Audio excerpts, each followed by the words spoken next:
Hello, नमस्कार दोस्तों, कैसे हैं आप सब? स्वागत है आपका फिर से एक नई वीडियो में। आज हम बात करने वाले हैं एक और नोटिफिकेशन के बारे में, जो कि जुडिशल वैकेंसी से रिलेटेड है। यह वैकेंसी सिविल जज जूनियर डिवीजन की निकली है तेलंगाना स्टेट में, for the direct recruitment and recruitment by transfer.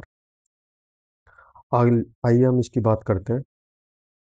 ये फॉर्म ऑनलाइन भरे जाएंगे और वैकेंसी है 66 vacancies for under direct recruitment और 28 vacancies for recruitment by transfer.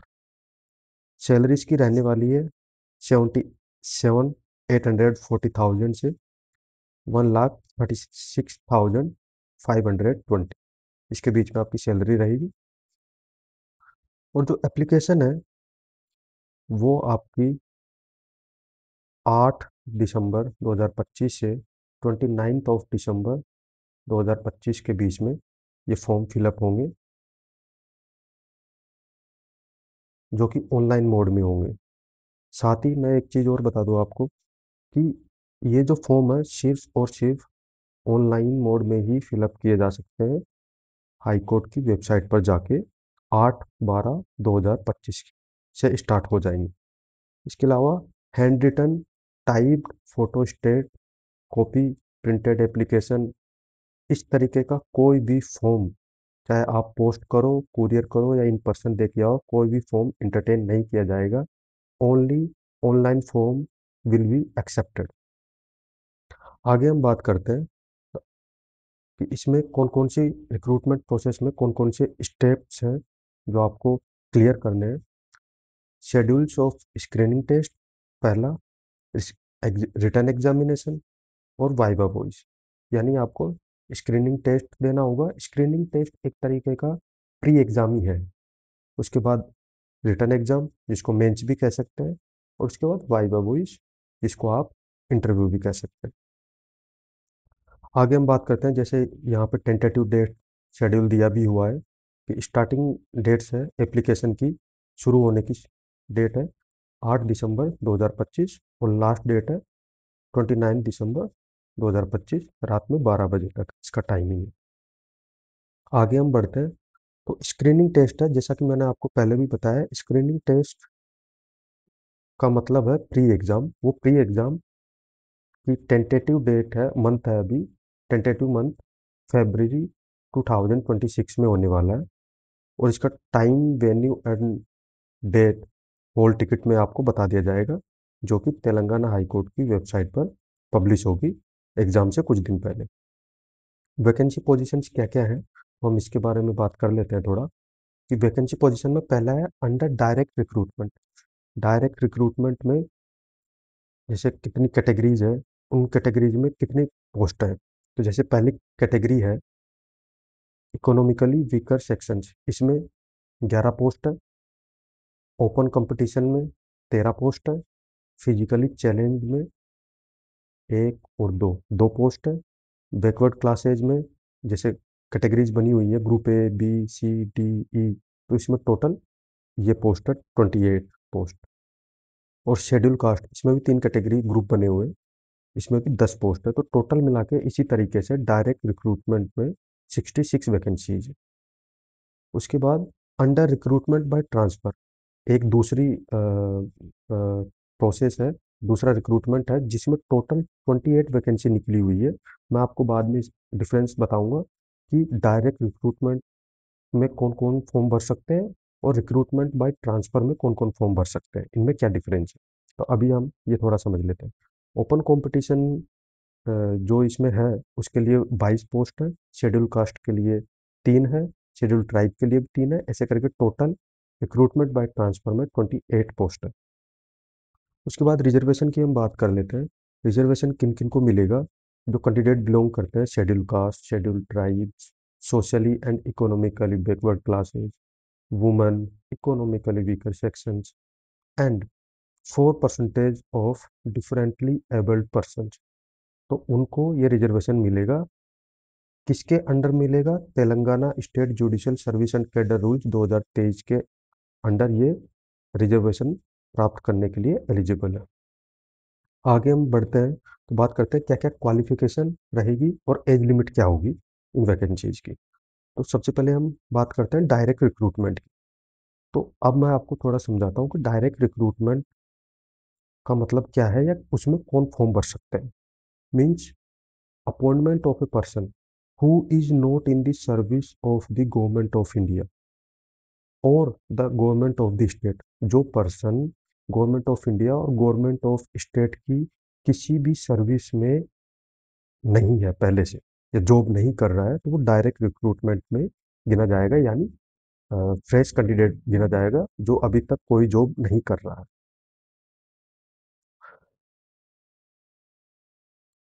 अब हम इसकी क्वालिफिकेशन की बात कर लेते हैं कि डायरेक्ट रिक्रूटमेंट में क्या क्वालिफिकेशन मांगी है। सेल्फ जैसे डिग्री इन लो, आपके पास लॉ की डिग्री होनी चाहिए और साथ में enrolled in the bar council as an advocate, advocate के रूप में बार काउंसिल में आपका इन्वॉल्वमेंट होना चाहिए। एंड साथ में ये चीज़ें अलग नहीं है, एंड का मतलब है साथ में जुड़ती जा रही है, सारी चीज़ें आपके पास होनी चाहिए। जैसे उसके बाद बार काउंसिल में आपका इनरोलमेंट तो होना ही चाहिए। और आपको अगर पता होगा कि मई में सुप्रीम कोर्ट ने एक जजमेंट दिया था, उसके बाद से 3 ईयर प्रैक्टिस रूल सभी स्टेट्स पर जुडिशरी के लिए अप्लाई हो गया है। तो इस स्टेट ने भी अब से ये रूल को यहाँ पे ऐड कर दिया है, हम उसी की बात कर रहे हैं। Must have been practising as an advocate और pleader in the high court, कि वो एडवोकेट के रूप में प्रैक्टिसिंग होना चाहिए, या हाई कोर्ट में हो चाहे किसी डिस्ट्रिक्ट कोर्ट में हो, उससे कोई मतलब नहीं है। For not less than 3 years, 3 साल से कम नहीं होना चाहिए 1 दिसंबर 2025 की डेट तक। अगर किसी कैंडिडेट का 1 दिसंबर 2025 की डेट तक 3 साल पूरा हो रहा है तो वो एलिजिबल है इस पोस्ट के लिए। और उसके लिए प्रूफ क्या चाहिए कि भाई किसी ने प्रैक्टिस कर रखी है, 3 साल हो गए उसको, तो उसके लिए क्या प्रूफ है और वो सर्टिफाई कौन करेगा, उसका सर्टिफिकेट कौन देगा। तो इन्होंने ये भी लिख रखा है कि proof of practice candidate self produce certificate, उसको कैंडिडेट को एक सर्टिफिकेट प्रोड्यूस करना पड़ेगा। वो सर्टिफिकेट कौन देगा, duly certified either bar principal judicial officer of the court, कि वो जहाँ जिस कोर्ट में, whether it is high court और डिस्ट्रिक्ट कोर्ट, उस कोर्ट जिस कोर्ट में वो प्रैक्टिस कर रहा है उस कोर्ट का principal judicial officer principal judicial officer उसको, या फिर कोई भी एडवोकेट जिसकी कम से कम 10 साल प्रैक्टिस करते हुए हो गए हैं कोर्ट में, वो duly endorsed by the principal judicial officer वो लिख के दे सकता है, पर उसमें प्रिंसिपल जुडिशियल ऑफिसर के भी साइन होने चाहिए। वो ड्यूली इंडोर्स्ड होना चाहिए by the principal judicial officer, दोनों कोई भी सर्टिफिकेशन कर सकता है। और अगर कोई candidate who are practising before the high court, अगर कोई कैंडिडेट हाई कोर्ट में प्रैक्टिस कर रहा है तो उसको, उस कैंडिडेट को वो सर्टिफाई कौन करेगा, उस कैंडिडेट को सर्टिफिकेट देगा कोई भी एडवोकेट जो कि minimum standing of 10 years duly endorsed by the registrar judicial first, जो कि हाई कोर्ट में ही बैठता होगा या बैठ जाएगा आफ्टर द जजमेंट, अगर उसकी पोस्ट नहीं होगी तो। Who is the officer designated by the high court, जहाँ ये लिख भी रखा है इन्होंने कि जो इंडोर्स करेगा रजिस्ट्रार जुडिशियल ऑफिसर, वो ऑफिसर होगा designated by the high court के द्वारा डेजिग्नेटेड ऑफिसर होगा, वही इंडोर्स करेगा। अकेला एडवोकेट आपको सर्टिफिकेट इश्यू नहीं कर सकता है, आपको ड्यूली इंडोर्स्ड करवाना पड़ेगा। डिस्ट्रिक्ट कोर्ट में अगर आप हैं तो उसको इंडोर्स करेगा प्रिंसिपल जुडिशियल ऑफिसर, और अगर हाई कोर्ट में है तो उसको इंडोर्स करवाना पड़ेगा रजिस्ट्रार के द्वारा, जो कि जुडिशियल फर्स्ट है, और वो हाई कोर्ट के द्वारा ही डेजिग्नेटेड होगा। आगे हम बात करते हैं 3 years of actual practice means, जो एक्चुअल प्रैक्टिस है 3 ईयर्स की, वो कब से मानी जाएगी, कई लोगों को ये डाउट होता है, तो अब ये क्लियर हो जाएगा। 3 years of practice provisional enrolment या रजिस्ट्रेशन की डेट से माना जाएगा, कि आपने बार में, स्टेट बार काउंसिल में जो रजिस्ट्रेशन करवाया है उस डेट से आपका इनरोलमेंट काउंट हो जाएगा। कई लोगों को ये डाउट होता है कि सर हमारा जो रजिस्ट्रेशन है या जो प्रैक्टिस काउंट होगी वो रजिस्ट्रेशन की डेट से होगी या फिर मेंबरशिप की डेट से होगी। तो थोड़ा सा डाउट था पहले कुछ लोगों को, लेकिन अब ये बिल्कुल क्लियर हो गया है कि यहाँ पर मेंबरशिप का आप प्रैक्टिस से कोई लेना देना नहीं है। आपने जैसे ही बार काउंसिल में अपने आपकी स्टेट बार काउंसिल में रजिस्ट्रेशन करवाया, उसी डेट से आपका 3 ईयर प्रैक्टिस काउंट होने लग जाए। उसके बाद हम बात करते हैं कि जो कैंडिडेट, देखो इन्होंने यहाँ पे दे भी दिया है कि जो कैंडिडेट वर्क कर रहे हैं पहले से ही लॉ क्लर्क के रूप में, रिसर्च असिस्टेंट इन लॉ के रूप में, जजेज और जुडिशल ऑफिसर्स के अंडर में, चाहे कंट्री के किसी भी कोने में हो, किसी भी कोर्ट में कर रहे थे, तो उनका प्रैक्टिस भी काउंट किया जाएगा। अगर वो 1 साल उन्होंने काम किया है या 2 साल काम किया है, तो वो टाइम पीरियड भी एज ए प्रैक्टिस के रूप में, 3 साल की प्रैक्टिस के रूप में काउंट किया जाएगा। इसी तरीके से हम आगे बढ़ते हैं। अब इसमें यहाँ दिया गया है एज के बारे में। अब एज के बारे में बात कर लेते हैं कि must have attained the age of 23 years. Candidate है वो 23 ईयर्स से कम एज नहीं होनी चाहिए एंड 35 ईयर्स से ज़्यादा नहीं होनी चाहिए फॉर ओपन कैटेगरी। और अगर इसको EWS, schedule caste, schedule tribe और बैकवर्ड क्लासेज के लिए देखें तो इसमें 5 साल का और रिलैक्सेशन मिल जाता है। ये एज बढ़ के 40 ईयर्स हो जाती है। अब हम आगे बढ़ते हैं और इसमें देखते हैं कि जो कैंडिडेट्स हैं जो सिविल जज के लिए अप्लाई कर रहे हैं किसी डायरेक्ट अंडर डायरेक्ट रिक्रूटमेंट, तो उनको तेलुगु लैंग्वेज रीड करना, बोलना और लिखना फ्लुएंटली आना चाहिए। और इसके लिए आपको एक टेस्ट भी पास करना पड़ेगा जो कि बाद में हाई कोर्ट ही कंडक्ट करवाएगा। अब हम बात कर लेते हैं रिक्रूटमेंट बाय ट्रांसफर की, ये क्या होता है और इसमें कौन कौन फॉल करते हैं। A person to be appointed to the category of civil जज बाय रिक्रूटमेंट बाय ट्रांसफर, तो उसमें इसके लिए क्या क्या एलिजिबिलिटी है या क्या क्वालिफिकेशन है। तो इसमें भी डिग्री इन लॉ होना चाहिए और एक valid enrolment as an advocate होना चाहिए under the rules of bar council of India. और वो उसकी एज 48 साल से ज़्यादा नहीं होनी चाहिए 1 दिसंबर 2025 तक। और जो भी कैंडिडेट इस कैटेगरी में अपॉइंट होगा जज के लिए, वो must maintain good character and conduct in entire service. The recruitment by transfer shall be on basis of written examination and viva voice। तो रिक्रूटमेंट बाय ट्रांसफर है, इसमें रिटन एग्जामिनेशन और वाइवा वॉइस यानी इंटरव्यू के आधार पर इनका अ, इनका selection होगा। और हाँ, इन्होंने नीचे प्रोवाइडेड दैट में ये दिया गया है कि कोई भी स्टाफ मेंबर जो कि डिसिप्लिनरी प्रोसीडिंग्स या क्रिमिनल प्रोसीडिंग्स फेस कर रहा है या उसके खिलाफ प्रोसीडिंग चल रही है, तो वो एलिजिबल नहीं होगा एग्जाम में बैठने के लिए जब तक कि उसकी डिसिप्लिनरी प्रोसीडिंग्स खत्म नहीं हो जाती या पेंडिंग है, तब तक वो इस एग्जाम में बैठने के लिए एलिजिबल नहीं होगा। अब इसमें मैं आपको बता देता हूँ कि कौन कौन से कैंडिडेट हैं जो रिक्रूटमेंट बाय ट्रांसफर कैटेगरी में फॉल होते हैं और जो इसमें फॉर्म भर सकते हैं।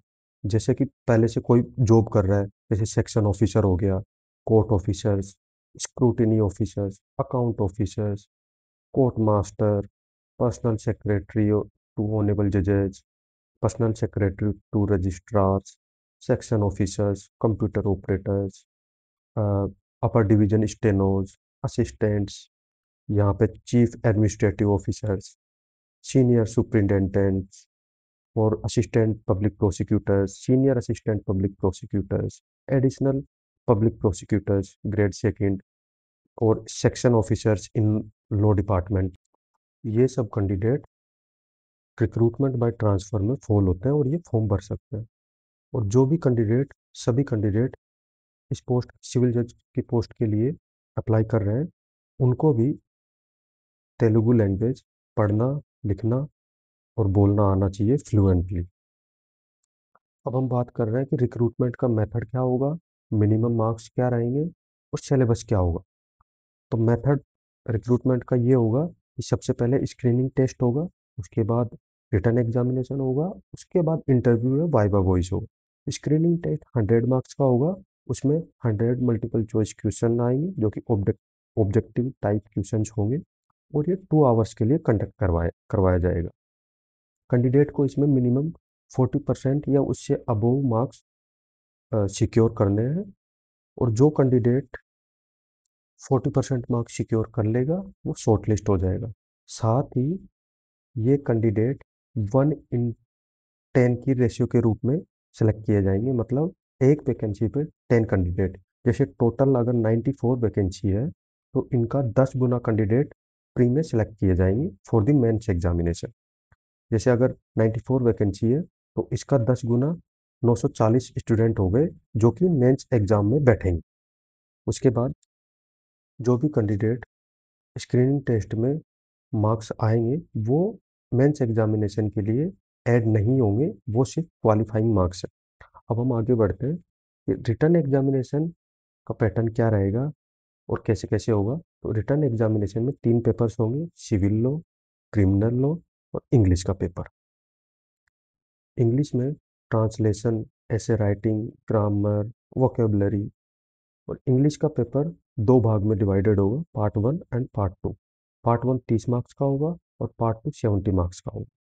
पार्ट 1 में कैंडिडेट की एबिलिटी चेक की जाएगी कि तेलुगु लैंग्वेज कैसी है, उसकी कैसी नहीं है, आती है या नहीं आती है।